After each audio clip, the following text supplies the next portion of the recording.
In Game Global, I see loads of like disputes, debates, arguments, and things like that.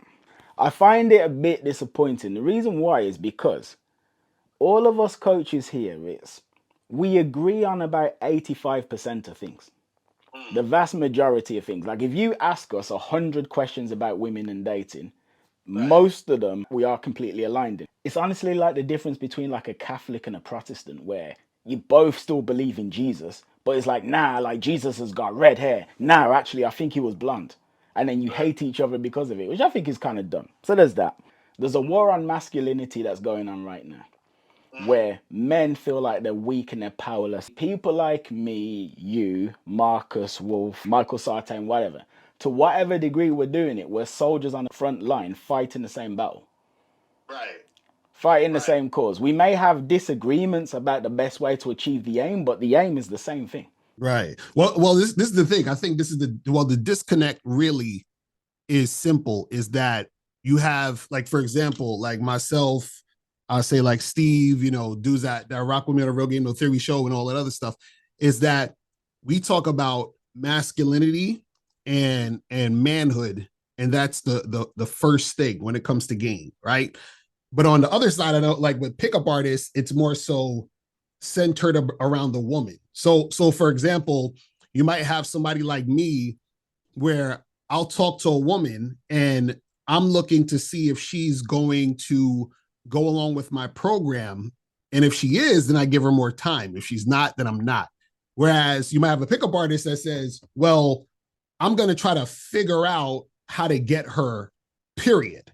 You see what I'm saying? The disconnect really is the outlook on what's happening and what we're doing. You see what I'm saying? So that's why it's such friction, because you got to understand is that the only similarity, I would say, in a sense, is trying to get men to, figure out what they want and go after that. Like, you understand? I can see it from that aspect. But other than that, it's the way of going about it, which is different, which is where's the difficult part about it. You see what I'm saying? I hear what you're saying though. So like when I hear you say, if a woman's giving me nothing, why am I wasting my time? Right. I get that. Like I Mm, get that that makes sense as in, look, I'm a man, my time is valuable. I'm not right. nothing. If you are not giving me what I need, then why am I talking to you? I'll move on to someone else. Mm, But then I also hear them say, well, all right, but part of a man means like overcoming obstacles or things like this. So, for instance, backing away from a quote unquote obstacle at the first sight of it, how mm, manly is that? Sometimes it might take a woman a while to realize that she's attracted to you, mm. which you Right, would but then say, I've heard you say that that's not real attraction. yeah, that's BS. So what? Well, let's talk about the obstacle thing. So the obstacle part, right? See, the only obstacles that you need to get over or to go through are your own obstacles as a man trying to figure yourself out and getting over your fears. So, like, for example, a man might say, I have this fear of approaching women, right? So then that's an obstacle. To go through that obstacle and actually approach women and get over that fear, once he's got over the fear by approaching women, then he's, went through the obstacle. The problem is that a woman giving you resistance is not an obstacle to get through, because the resistance within itself, right, by you trying to make things happen, that's not necessarily an obstacle, because all you're doing is you're co-signing a woman's response to how she sees you and how she views you in a situation. So resistance means I don't think you're interesting or attractive, right? So if I say to a woman, if I say, damn, you know what, this girl's giving me resistance, let me try more. What I'm doing is I'm agreeing with her that I'm not attractive, interesting, or worth talking to, which is why I'm continuing to deal with her after she's told me that. So that's what resistance is saying. So a lot of times, and again, this is where friction comes in. It's not an obstacle where the woman is giving you pushback. The woman's giving you pushback because she don't like you. I fully understand your outlook. I understand, I get it. And Right. but this isn't really what I actually wanted to do. I mean, I understand your outlook. I Right. I see how you see things the way that you do. Mm, I actually am more aligned with you than you think as well. mm, Like right. I'm more aligned with you and your outlook than most people that you've spoken to in Game Global. I hear the things you speak and I go, yeah, this guy's actually making a lot of sense.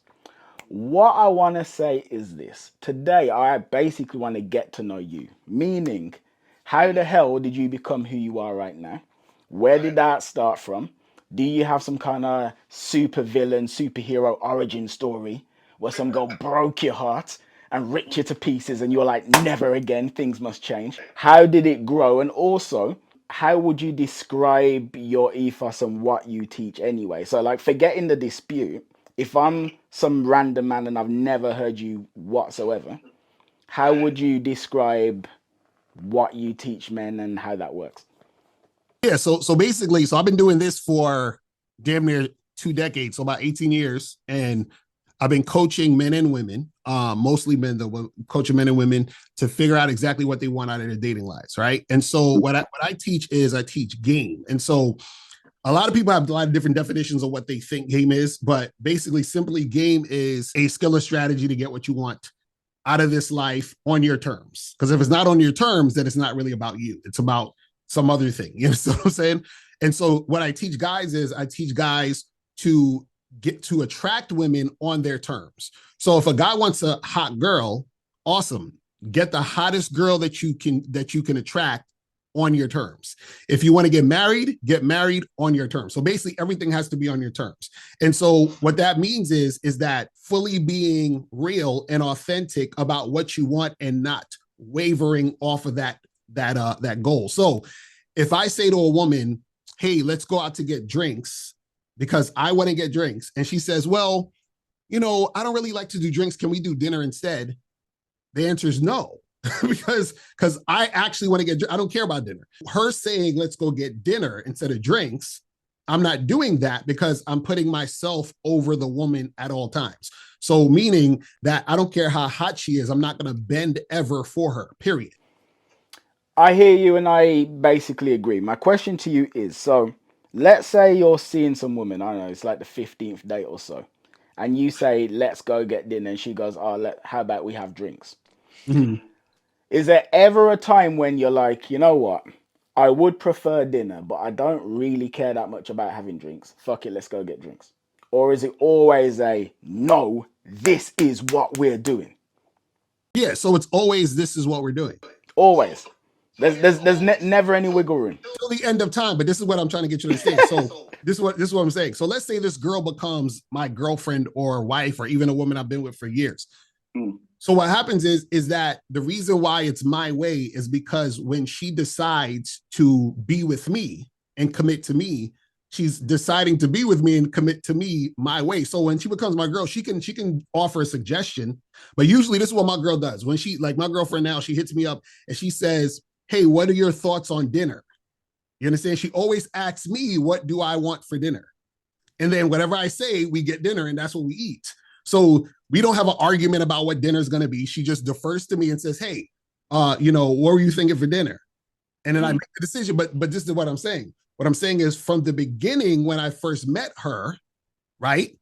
She understood if I want to deal with this guy, right, I got to follow his lead. But this is the thing. It's not her doing it because I'm telling her. It's her doing it because she wants to do it from her own free will, which is saying that she actually likes me. Right now, let's rewind that with a girl who's resisting you. If I meet a girl and she's giving me resistance, giving me a shit test, and I pass her shit test, all I've taught her was that it's okay to keep testing me.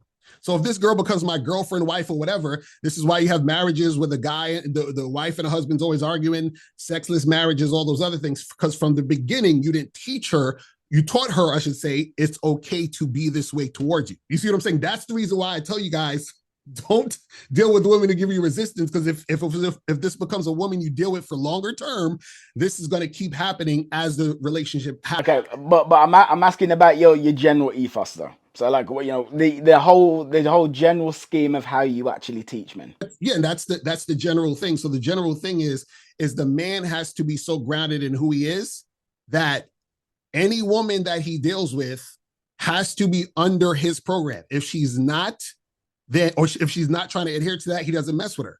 And what I'm saying is, and this is the thing, what I'm saying is it doesn't matter how hot she is. So this is what most guys will do. She's hot. She's kind of giving me resistance, but I'll deal with it because she's kind of hot. She's like the hottest girl I've talked to in a while.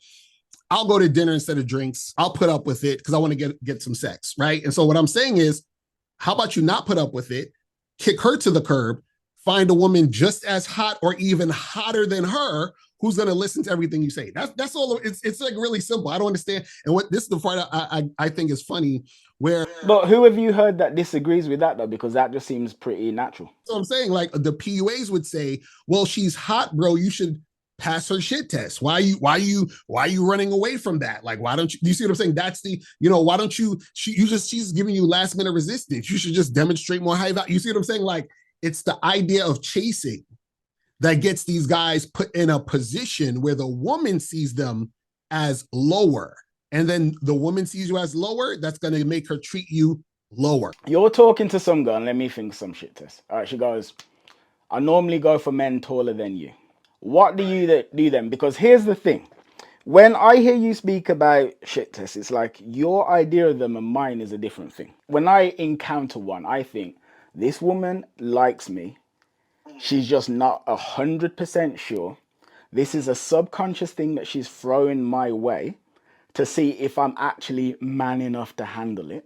Whatever little jab she has thrown at me, I normally go for men taller, or I normally go for men who are younger, older, whatever. Whatever that jab is, that's like the equivalent of, I've got like a tank, a battle tank, whatever, J.J. Abrams battle tank, and you're firing like a little pea shooter at the battle tank. Do what you gotta do. La-di-da, I don't care. Like, that's how I look at it. So I don't really look at it as I'm leaping through a hoop. I mean, I guess I could see how you could look at it that way, but I'm just looking at it as like, okay, so here we go. So you're a scared little girl and you want to know if I'm man enough, and this is your little attempt to see, oh, is he actually man enough for me, or is he going to get scared? It's like, yeah, whatever. So I look at it as just something to laugh at.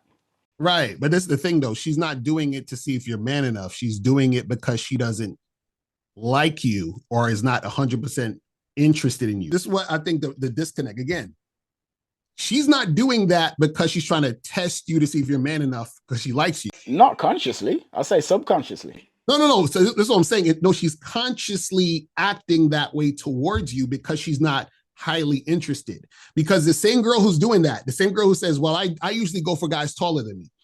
If a guy she's attracted to has a conversation with her, she will never, ever come out of her mouth to say that. Why? Because she doesn't want to ruin the situation. That's what a lot of you guys don't see. Y'all think that the woman doesn't know what she's doing. She knows exactly. It's like if I'm desperate for a job and this is my dream job, I'm not going to test the potential employer. I know that. Like, I totally understand that. The woman who is throwing the test isn't as attracted to you as she could be. I'm well aware of that.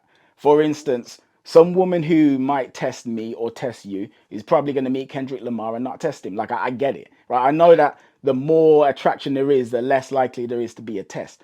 What I'm basically saying is that, see, like when that woman says, oh, I normally go for men who are taller, and I go, you're right, I'm your little Napoleon. She's like, oh my God, who is this guy? And then attraction explodes. Mm-hmm. So and that's what I'm saying. What I'm saying is that there is no exploding attraction. What I'm saying is if you talk, like if you said that and you talk to her, and let's say I started talking and she starts interacting with you, and let's say you got her information, y'all went out or y'all hanged out, all those things, all that means is that she decided to deal with you, even though she's not highly interested in you. Just like, for example, when you meet a girl and you're like, she's cute. She's not like the best looking girl ever, but she's pretty cute. And she's here and I can tell she likes me. I'll have sex with her, but she's looking at you. She's like, Karen, I want Karen to be my man. You're like, this woman's never going to be my man. I hear what you're saying. That's not how I look at it. So that's what I'm saying. That's how the women do. That's what I'm trying to say. All right. So here's another possibility, right? This is how I look at it. I look at it like, let's say you ever been on like Reddit or whatever, and you're talking to someone and you have no idea what the hell this person looks like. But then you do a webcam with them and you're like, oh my, rare, this girl's absolutely gorgeous. I look at passing the shit test more like that, as in, oh, I didn't realize who this man actually was. Now I see. Right. But this is the issue though with that, is that women, they know already. A lot of guys deal with that type of energy. Even myself, like I'll go and talk to a number of different women, and there's going to be women who are going to not want to talk to me, women who are going to be kind of standoffish and all that other stuff. But then there's other women who, soon as I walk up and approach and talk to them, I see all their teeth. They smiling. They're all about it. So if I'm talking to 10 women, right, and let's say 3 out of 10 women are making it super easy, it doesn't make sense to try to deal with the 7 who are not, because all 10 of them are hot. Let's say all 10 of them are hot. They're super hot, attractive. I'm physically attracted to all 10 of them. But there are 3 out of 10 who are making the situation super, super easy and smooth. The other 7 are giving me resistance, making it a hard time. So because I know I can get the 3, why would I waste time with the 10? See, I could understand waste time with the 7. I could understand wasting time with the 7 if I had no knowledge of the 3. Once you know, it's hard to go back. You understand what I'm saying? You are making very good points, and I don't really disagree. I don't know how many women I've approached. What I do know is there have been women who have like their eyes, like their pupils dilate the moment that they see me. And it's like I'm the second coming of Jesus, Muhammad, Buddha, and everything. And then there's been times when it hasn't. For whatever reason, my makeup is like obviously I prefer it when it's just like plain sailing. If it isn't, it's just like whatever. I did an interview with A Blaze like 2 days ago, and he asked me a question, this philosophical question, which I thought was fascinating, and I think it leads on to you as well. So he basically says, when you run game on a go, are you creating attraction or are you uncovering latent attraction that was already there? Can you artificially like engender attraction with your personality? And the reason why he asked that is because I was talking about a time when I went to a tantric sex seminar in Bali. And I was there for about 2 days, and there's about 15 men, 15 women. Everyone's gorgeous and sexy. And we're all doing like sexually themed exercises to help us to explore our sexualities. Right. The end of the first day, we do this exercise where all of the women are sitting in a circular table, and every man has to spend 2 minutes having dinner with each woman. And so the men move in a circle, the women just stay put. Whatever happens in those 2 minutes happens in those 2 minutes. And I noticed very quickly how differently the energy would be with one woman as opposed to another. So I sit down with a woman and she might be really sexy, but there's just nothing there. And like, I'm kind of waiting for the time to go. But then I sit down with another woman and it's explosive. And we haven't really had time to talk to each other. There was just something there. So I suspect that you are basically saying, whether you know it or not, there's some kind of animal magnetism that connects some men to some women. And the women who are really connected to certain men are going to react a certain way. So rather than waste time trying to force something that ain't there, you should just go and find the women who are automatically in tune with you. That's basically the point of the whole thing. There's really no such thing as generating some sort of attraction that's not there. All that happens is that you create a scenario where the woman or even the man, depending on which way we're going, as far as like you talking to the girl, she's talking to you, there's only a situation where somebody reveals something about themselves and then the person says, oh, okay, that's interesting to me. So I'll settle for this situation because that thing is interesting. If I'm talking to a woman, let's say I'm in that same situation and I see a woman and let's say she's just like a little bit like overweight and that's just not my type physically, right? And so off rip, I'm like, she's okay, right? But then let's say we start talking and I'm like, yo, this girl's she's kind of funny. You know, she seemed kind of cool or whatever. And then let's say she says to me, you know what? I was checking you out from when you first came in and I just really, really turned on and I want to take you in the bathroom and like go down on you or something like that. Right now, remember, I'm not really interested in this woman like that. I'm not really that attracted to her. She's okay to me. But now that she said, hey, let's go to the bathroom and I'll give you some head. Now I'm like, that's something I'm interested in. So I will go with her to the bathroom, give her head and all this other stuff. But from her perspective, she's like, wow, I built this attraction in Locario. No, you didn't. I'm still not attracted to you like that. I just used you for your mouth. And that's what I'm trying to tell guys when they're dealing with women. The woman is not really attracted to you. She's using you because A, you told her you'll take her to dinner. B, you told her you'll do this and hang out with her, talk to her, entertain, whatever it is. But she's still not really feeling you like that. That's what I'm trying to say. And that's where a lot of the resistance comes in. Because now, when that overweight woman says to me, Locario, I really want to be your girlfriend, guess what she's going to get? Resistance. Why? Because I'm not really interested in her like that. That's what I'm saying. You see what I mean? I get it, but like, have you not had times when, let's say, there's a woman who wasn't into you at all, and you didn't even do anything to get her, but like just be yourself, and then as a result of being around you, being yourself, all of a sudden now she's really into you, even when you're not trying? Well, there's one thing, like a woman's not into you at all. That's just no interest. No, I mean, I don't even mean like that. Like, I mean, like for instance, there's been times when, okay, like here's an example. Like, must have been about 10 years ago now. I used to do Airbnb. I used to let out Airbnb properties in London. And I rented out to some Americans actually. There was about five of them, maybe six, and they were all family. Actually, yeah, they were from New York actually. But anyway, yeah, they were totally what they were New Yorkers. So we were just chilling and hanging out. I took them all around London for about 2 days or so. That girl became crazy attracted to me because she saw me with her cousins who she respected. Her cousins all loved me and thought I was amazing. I wasn't like I was nice to her, but I wasn't really paying giving her the time of day. By like the second day now, she's all over me. I'm like no black man she's ever met. Can't get enough of me, this and this and this. I wasn't trying. There was no like attempt for her to reject and then be like, oh, let me give this guy a chance. It was just me being me, even though had I have actually approached her in the get-go, she would have been like, get out my face. But did you try to holler at her at the beginning? Not at all. Right. Like, So you don't. That's what, but that doesn't count because you didn't know if she was, because she could have been interested. like She was quite adamant about it. Like she was like, I blew her mind. Basically, I mean, like again, like so she's from New York, right? So like black guys, you know, obviously they sound like you. Obviously, I've got an English accent, and maybe I sound like Hugh Grant or something.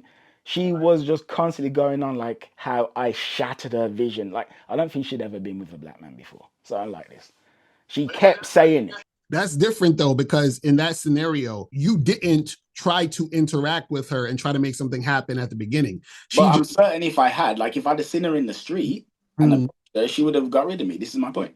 But you don't know that. That's what I'm trying to say. What I'm saying, all I'm saying is that if you initially approach a woman with a proposition and she gives you resistance based on you giving her proposition, then that resistance is showing she does not have high interest in you. So from that point on, anything you do at this point, from that point, is you chasing. And if she does deal with you, that's her settling. That's what I'm saying. So in your situation, she could have been thinking about you the same way the whole time, and then it just happened that the second time y'all got together or seen each other, y'all made something happen. Because if you would have said something on the first date, she'd have been cool on the first date too. What I'm saying is that a lot of guys think that, and this gives guys comfort in their mind, like, oh well, she's just playing hard to get. Oh, I got to build attraction. Oh, I got to try 2 or 3 more times, and all that creates is chasing. Because this is the thing, a woman's interest in you can increase, but it takes a longer time. It's not going to increase in one conversation.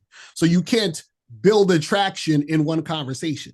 So meaning that if I'm talking to a girl and she's giving me resistance, and then I just start saying some cool, smooth stuff, and now all of a sudden she's like, oh, take me. Oh my God, you're so, that's not how things work. And that's the hard thing for guys to understand, because guys want to think that they can say this magical stuff and have these powers to automatically switch a woman's mind in the situation. There's the illusion that you're doing it, meaning if you continue to talk to her, that now you've made her like you more. No, the thing is that if she was interested from the beginning, it would have been shown from the beginning. And the reason why is because women don't come across men that they like often. So if you're a guy that they like, they don't want to mess it up. How do they not mess it up? They're extremely pleasant, easy to get along with, and they don't give you any difficulty. So any sign of difficulty means that she don't like you like that. This is what I'm trying to get guys to understand, but it's hard for guys to get this. I largely agree when you say a sign of difficulty means she probably doesn't really like you. I think it is possible to change the way she feels about you, but we have some disagreements about that. So yeah, how did you get into this? You never did say. For a man to decide to do this, there's a million things that you could be doing with your time. You probably, like, I feel like most of us in this scene, we initially were we're basically coaching our younger selves, right? Like that's what I'm doing. I needed somebody like me back in the day, and I'm basically helping someone who's where I used to be. So what I'm asking is that true of you? And if it is true of you, well, where were you? Like what happened? Right. And that's a great question, because that's the reason why I realize what I realize now. Because before I used to do that, I used to, a girl would give me resistance. I'll still keep talking to her and trying, and let me hit her back. I used to do all of that stuff. And then what I noticed was, I was like, wait a second, hold on. This girl over here, who's just as hot and sometimes hotter than this girl, made the shit so. I'm asking like, but what's the story though? Like, tell me. Oh, well, it was just being a player. I'm 43 years old right now. I'm about to be 44 next month, right? So when I was 16, I lost my virginity at 16, right? Mm. To my first girlfriend or whatever. And then from, 15, 16 or whatever, me and my girl was together for about a year and a half or something like that. And then after that, I just started going crazy, talking to as many women as possible, hooking up with a bunch of girls, got into other relationships, things like that. And so the thing was that I noticed certain things about, dealing with women. And then I started teaching. And then what happened was that I realized that a lot, because I used to listen to a lot of different guys back in the day, like David D'Angelo, even Mystery. I heard of Mystery back in the day, and I'm reading all these things. D'Angelo's the guy that got me into all this, by the way. He got what? Like David D'Angelo is the man that brought me into this scene. Like I discovered his book Double Your Dating when I was like 18 years old. Never looked back. So I read all those things, but then I started reading stuff like from Tariq Nasheed. I started hearing about Alan Roger Curry, Ron Will, Steve Dedeen, and all that other stuff. So what happened is that as I'm doing what I do, I realized that, oh shit, what is the most important thing to me, right, is being as efficient as I can be, getting what I want out of this game, right? And so what I realized is that the most efficient way to do that is to figure out what I want and be unwavering about that thing. When I interact with women, my interactions with women are very, very highly enjoyable, and it's an awesome experience the entire time. But the only reason it's that way is because the women I deal with do what I want. But the reason why they do what I want is because they're highly attracted to me. And then so you see what I'm saying? So now I differentiate the women who are highly attracted to me versus the ones who aren't. And so the ones who aren't always gives headaches, difficulty, waste time. And I'm like, listen, ain't nobody got time for that. So the thing is that what I realized is that I get the most successful, fruitful, enjoyable situations when I'm only dealing with women who are on the same page as me. You understand? And that's really where that comes from. So now I teach guys, hey, listen, there's so many women out there that you're going to be attracted to that are going to be about what you're about. So why waste time with this girl over here when you can go with that girl over there who's actually really about your stuff? You see what I'm saying? So that's where that came from. The reason why the stuff that I talk about with coaching and men being men and masculinity and just loving yourself, doing all other stuff, that stuff is difficult for most guys to grasp because most guys are still thinking about women. You understand? And this is the hard part for guys to get, because I'm sure you heard of me say, like, the game ain't about women, all these other things on certain different things. So but that's just something that you realize over time, though. Like I can tell you the moment when I realized it's not about women at all. I'll tell you the moment. So years ago now, was it like 10 years ago, I'm in London and I've had a date.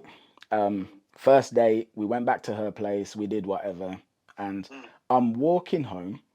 It's a Friday night, so it must be like 11:30 or something, or maybe it's midnight. I can't remember what time it is, but I'm walking home and I'm covered in the woman's juices and I'm feeling very proud of myself. Yeah, I'm like, okay, this is great. Then I walk past the bar and there's two girls at the bar, two American girls, and they're like, "Oh my God, you're really handsome. What are you doing?" I'm like, "Well, I just had a date. I fucked a girl, and I've got her juices on me, so I'm going home." No, no, my God, you gotta come with us. I'm like, I couldn't believe that that's what they said at the time. I was like, what? They want me to come? But I just said I fucked a girl, and I just said I'm covered in juices. Excuse me. Like, that was really weird. Like, now it makes sense, but at the time it didn't. Anyway, so I get in the queue with them. And then one of them doesn't get into the club for some reason. I can't remember why. So I'm in the club with the other girl. Now, Bearing in mind that this woman, I've told her what I've been up to. So I'm thinking, all right, so we're just going to have a platonic time. And that's cool. I had no desire for anything else. You know, my balls are drained. It's like, whatever. Anyway, she starts backing up against me in the club. I'm like, what? What the hell's going? Like, my short circuiting my brain, right? Anyway, the long and short of it is this: I fucked her too. Now, afterwards, like, took her back to my place, and then like we do whatever, and then she leaves. I'm like, hold on, I still feel exactly the same. That was the kind of experience that I dreamt about, fantasized about. I thought it would have been so amazing. But after that happened, nothing changed. I'm like, oh my gosh, whatever great, wonderful, amazing feeling I thought was going to have, I don't have it. I'm just the same.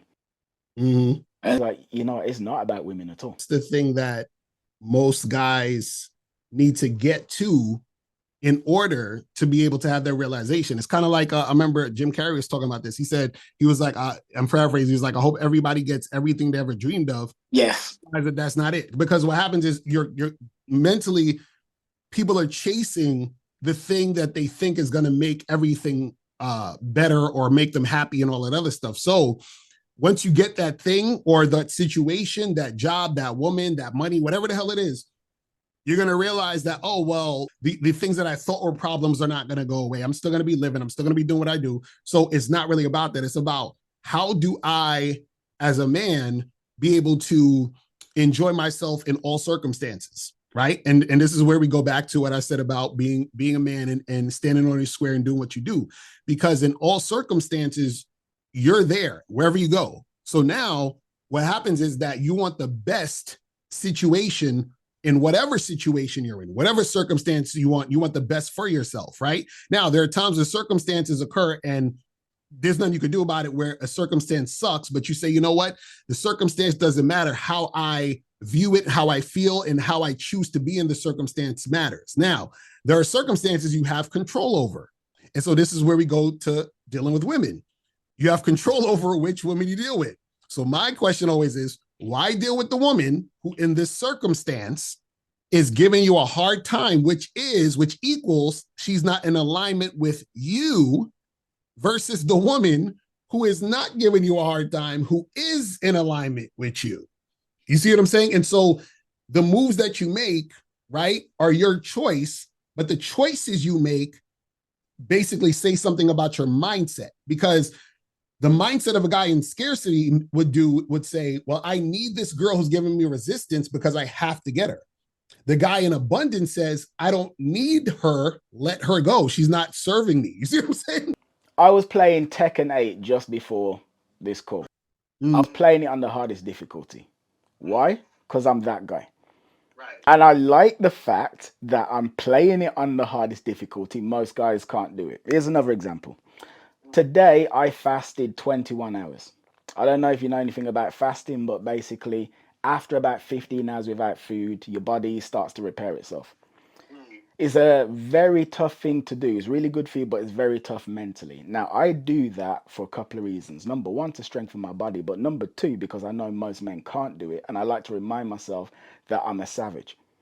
And my point is, it's like, oh, hold on. So this is the way you think this is. You think you're above me. You actually think that I need you. You actually don't realize who's in front of you. All right, well, you're going to learn. Right. And I'm going to be playing the video game on difficult and even fasting or doing any of those things. That has to do with you in a situation where you're not engaging with another live human being. You know what I'm saying? Who has autonomy. Right. So the fact that she has her own thoughts and she can make her own decisions. When she's resisting you, what she's saying is, I'm resisting you, meaning I'm resisting who you are, what you're about, and what you want to do. And so when you talk to her, you're awarding her resistance. You see what I'm saying? Because this is the thing. Sometimes you ever hear the like when somebody says, well, it's their loss, or a person makes a decision and they're like, damn, I messed up. I should have did this other thing.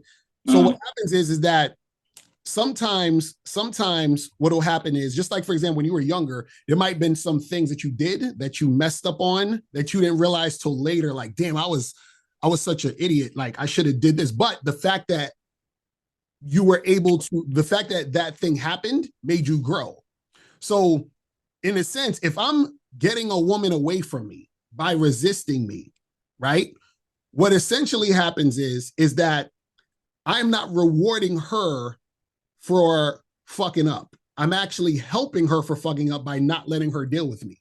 You see what I'm saying? So meaning she doesn't deserve what I have because she's not at the level to recognize what it is.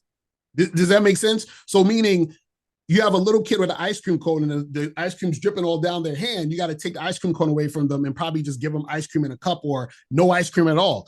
They're not equipped to deal with it. So if I'm talking to a woman and she can't recognize the value, she's not equipped to deal with me. So therefore, I'm not going to reward her with energy, time, attention, and dick after she's been resistant. That's crazy. I understand the philosophy. I understand. And I don't know. I mean, I kind of see both sides, to be honest. I'm not even 100% sure where I see it. I get why you feel the way that you do. But I do see the value in, let's say, negotiation skills and what have you. Firstly, I saw that you've been to Jamaica. Is your family Jamaican? Yeah. My father's side of the family's Jamaican. Yeah. Yeah, where in Jamaica is he from? Kingston. Yeah. Oh, yeah. I only been to Jamaica one time though, but yeah, my parents are Jamaican. Yeah. My Mm. dad's from St. Thomas. Anyway, Who is your favorite superhero and why? favorite super? That's a good question. Very important question. This is the most important question of the entire chat. Probably be like Wolverine. You know what I'm saying? So I think that's probably my favorite one out of all of them. Can you tell me why?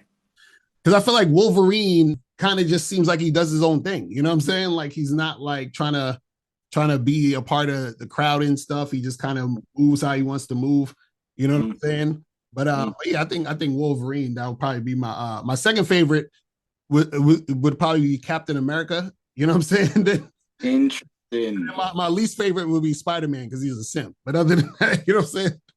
Bro, you know the crazy thing is, my favorite two superheroes are Wolverine and Captain America. I used to love Spider-Man when I was a kid, but once I just realized like he's just such a pussy, I've just got nothing. I can't do it. It's that Mary Jane thing. I can't deal with that shit. I'm like, that shit crazy, man. You know what I'm saying?